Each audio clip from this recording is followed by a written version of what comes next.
Hola, ¿qué tal? En esta oportunidad voy a entrevistar a Liz Taza, fotógrafa documentalista.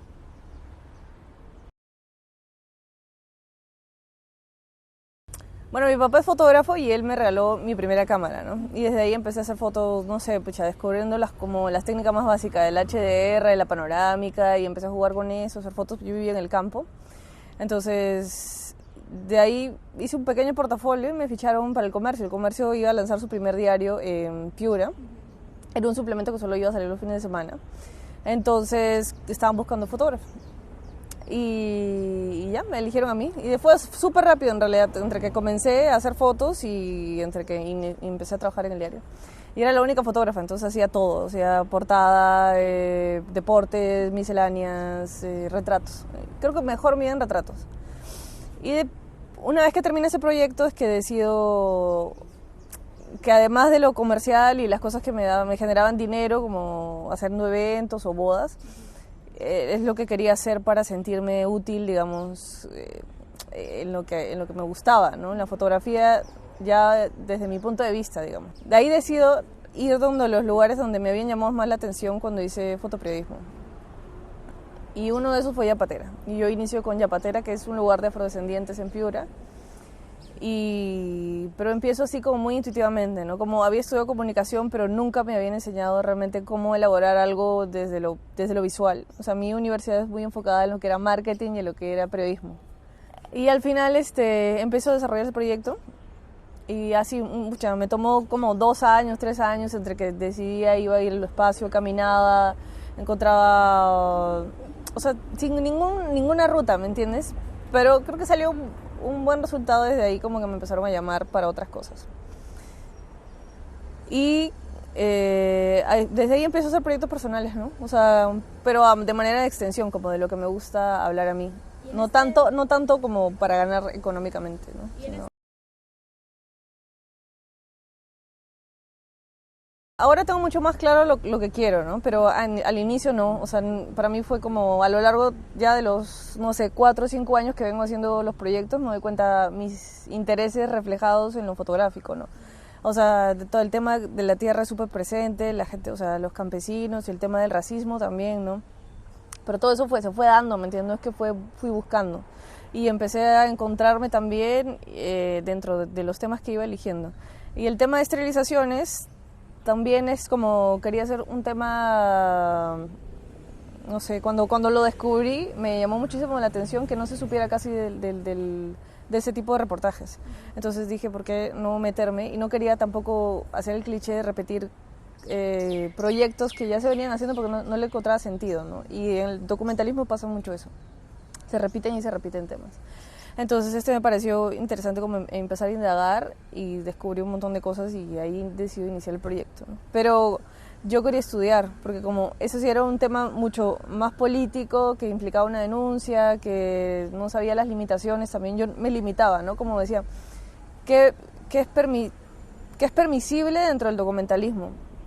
Y empecé a querer estudiar y ahí es que inicio el máster de foto, o sea, postulo para la beca y me dan la beca y me ayudó muchísimo porque me permitió explorar otras cosas, ¿no? No solo lo fotográfico, sino también lo análogo, otros tipos de acercamiento a la fotografía. Y eso por un lado, ¿no? Y luego también el proyecto que hice en Suiza es también dejar de lado también la fotografía para crear otro tipo de imágenes con otro tipo de soporte. Entonces, porque hizo hologramas, ¿no? Y en el caso de esterilizaciones hizo fotogramas también, que es una técnica que implicaba el cuerpo, fotografiar directamente el cuerpo con otros elementos en el papel fotosensible, ¿no? Y en el caso de los hologramas es una técnica que descubrí, pero siempre he estado abierta como a las posibilidades que te da la investigación también, ¿no? Porque son cosas que se descubren y se van, te vas adaptando al tema, ¿no? Cada tema tiene su propia física y ahí es como...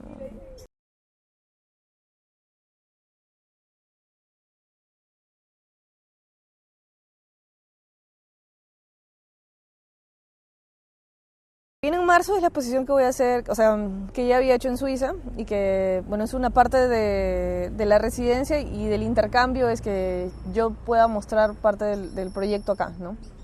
Entonces, Yo inicialmente comencé con las leyendas y las leyendas tenían que ver, para mí, en un inicio con el miedo, ¿no? O sea, como si te acercas a la montaña, profanas si no respetas la naturaleza, va a pasar desastres naturales y todo está relacionado con el miedo. Y yo inicio mi investigación por ese lado, ¿no?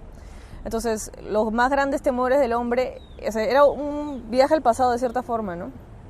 Los más grandes temores eran los desastres naturales y los animales salvajes. Y desde ahí se destapan un montón de cosas, porque también eso me llevó a entender qué animales ya no estaban, ¿no? Qué había cambiado de la montaña, porque ahora o sea, cuando yo fui a Suiza me decían, pero tranquila, o sea, porque yo empecé trabajando en la montaña, y me decían tranquila porque ese lugar es seguro, y estaban diciéndome que la montaña era segura cuando su naturaleza no es ser segura, es ser peligrosa. ¿Y por qué o sea, por qué es segura, ¿no? ¿Qué se hizo para que sea segura, ¿no? Se controló al máximo, señalización por todas las montañas, o sea, no hay forma de que te pierdas, o sea, te puedes perder igual, pero le han quitado toda su esencia y los animales salvajes eran parte de ese peligro también, y por eso también fueron exterminados en tal época, ¿no? Entonces hay una primera parte que son leyendas o una primer acercamiento a eso, y la segunda parte que tiene que ver con lo fantasmagónico, con lo virtual también, ¿no? Y empecé a jugar como estas cosas, entender que los animales en sí eran ya leyendas de la misma montaña, ¿no? Entonces empecé a proyectar animales en la naturaleza de noche, y empecé a hacer esta pirámide holográfica que descubrí cómo hacerla en el trayecto del viaje, ¿no? Y empecé a proyectar estos animales que, justamente hablando del miedo, eran animales que fueron matados porque la gente les tenía miedo, como el lobo, el oso. Hay un ave también de 3 metros y la gente pensaba que se comían las personas, pero en realidad, o sea, comían huesos, entonces lo relacionaban con eso, como que mataban personas. Y empecé a jugar con esa idea de lo fantasmagónico, de lo virtual, de que quizás esa es la única forma que en adelante vamos a poder acceder a la naturaleza, ¿no? Solo a través de lo virtual. Y por eso el proyecto tiene estas dos partes de las leyendas, que tiene que ver con el miedo, y lo otro que vendría a ser como, bueno, una vez que se hizo el miedo y se mató y luego pues empiezas como a alucinar y cosas que ya no están, ¿no? Y por eso el uso del papel holográfico, de figuras raras.